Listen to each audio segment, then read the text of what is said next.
Yo, welcome to today's video. Hope everyone had a good Christmas and New Year. In this video, I'm going to be showing you my new van. Now, I've actually had it since the beginning of December, but when I buy something used, when I buy a car used, I like to drive around in it a bit first and figure out sort of what needs doing, what doesn't need doing, and just general get a grasp of sort of what's going on with the car. So far with this one, I'm very happy. So what I'm going to do is I'm going to show you around, and then I'm going to talk about what I plan to do with it as we go.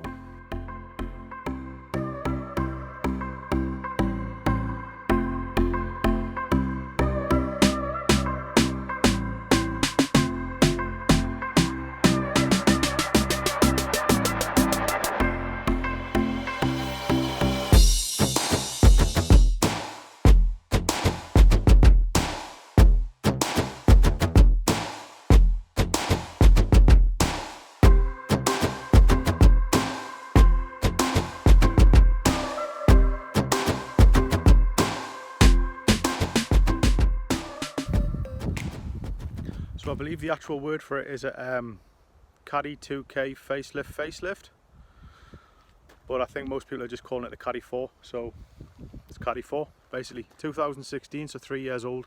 It's had like 5-6 services in its time, so mileage is about 80,000. And yeah, so what I plan to do, the reason I got it in the first place basically is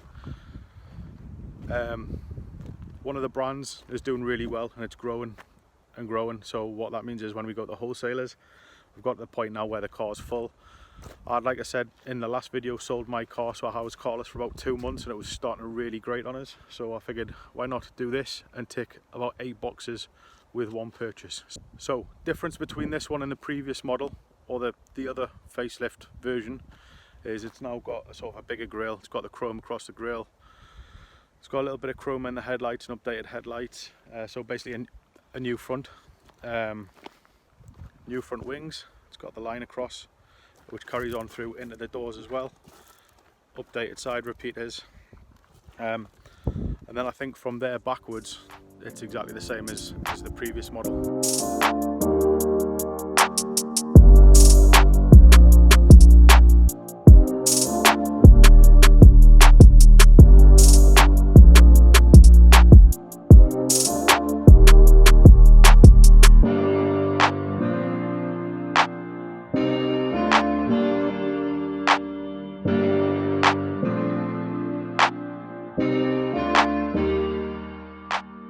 What the vans come with as standard, so I don't know whether this has got all standard equipment or whether it's got optional extras or anything like that.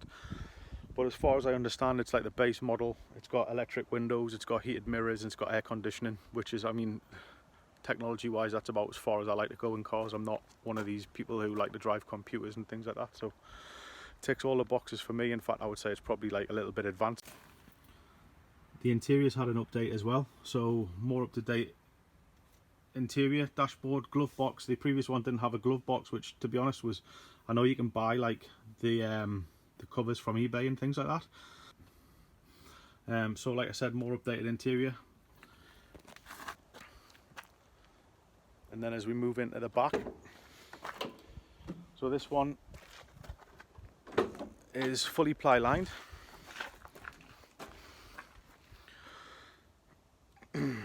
Which is going to all get changed, so I'm going to talk you through the plans I have for the van as well soon.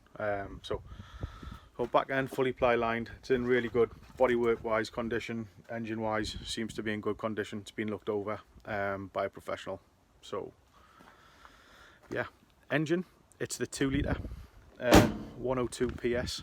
So I mean driving wise,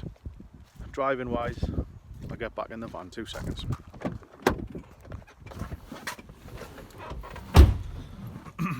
So driving wise, it feels a bit like a 1.4, and it feels like a car as well to drive. So it's not that different from a car. Like it literally feels like I'm driving a car, other than there's a bit more boom coming from the back, and I've got this cage behind us. So really it kind of ticks all the boxes, like I said. So it's similar to a car. It's not I don't have the inconvenience of having a van, because even though it's a van, it's the same size as a car. Riding mountain bikes, snowboarding makes my life easier. It even means that I can have some overnight stays in the van as well. And also, like I said, going to the wholesalers, getting the stuff. The car was like, literally the car couldn't have been any fuller the last time we went with the increase in business. So plenty of room for that as well. And because of the nature of what I do, I can make the back really, really nice. And the worst thing that's ever going on it is the mountain bikes. It's not like I'm looking around like, I don't know, cement powder and things like that. So like I said, ticks all the boxes. There's another box as well. So the last few cars I've had, I've literally bought like £2 Ford Focuses, ran them till they died. They lasted about 3 or 4 years. And I haven't done anything with them other than sort of the basics to get them through the MOTs, until I got to a point where I was like, it's not worth it anymore. So we're going to do a bit of a build. So I don't know what order I'm in. I've got some ideas I want to do at the outside. I've got some ideas I want to do at the inside. It's probably going to be based on cost, to be honest, which areas I start with, which areas I do first, and then things like that. But the back is like a priority to me. Just like I said, with the mountain biking and things like that, I want to make it like a clean, nice space. And I want to make it a bit fancy as well. And you know, to me, this is like a bit of a big deal as well. It's not just turning up to a job and getting a paycheck. It's actually creating something that's brought in money, that's been able to help fund this at the same time.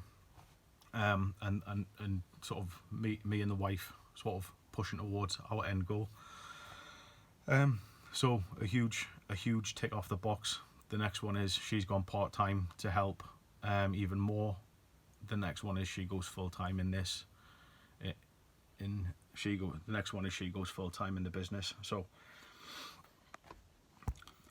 So first thing I'm definitely going to do is give it a good clean, because although it looks clean from the outside and also on the inside, it feels a bit greasy. I don't know what the history of the van is. I just know the service history, and I know how old it is. I don't know sort of what it's been used for previously. I've had the engine looked over, like I said. It's in great condition.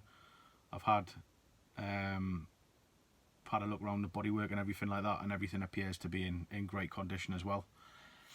So the only thing that goes against it is the slightly high miles, but at the same time, looking at vans around, this was the best van I could get for the price. Like, it was the youngest, it didn't have the lowest miles, but at the same time it was the updated model. And I'd heard of some sort of stories about the 1.6s engines and things like that. In fact, I know 2 people who both had problems with them out of 3 people I know who own them. So that's why I decided to sort of push a bit further and go for another model.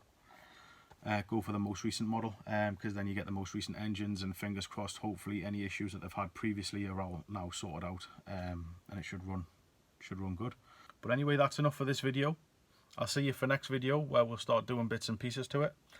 I'm probably not going to film a washing video based on the fact that I can't get a hose pipe to it where I live. There's too many difficulties involved in filming like a cleaning video of it, plus it's a bit boring as well. Who wants to watch someone wash a car? So I'm going to clean it all out, make it look nice, and then I'll start filming what I'm going to do. So the first thing is probably stripping the back end out and maybe sorting out the badges, because I'm really not a fan of chrome. I'm going to use it to experiment and learn certain things as well. So hopefully, like during this whole thing, I'll pick up a couple of new skills as well that I didn't previously have. Based on me being too scared to touch stuff, and if I break it then I've got to pay for it. Now I'm pretty much if it breaks, it breaks, so what, get something else. So anyway, there you go. Hope you enjoyed the video, and I'll see you soon. Have a good one. Latest, bye.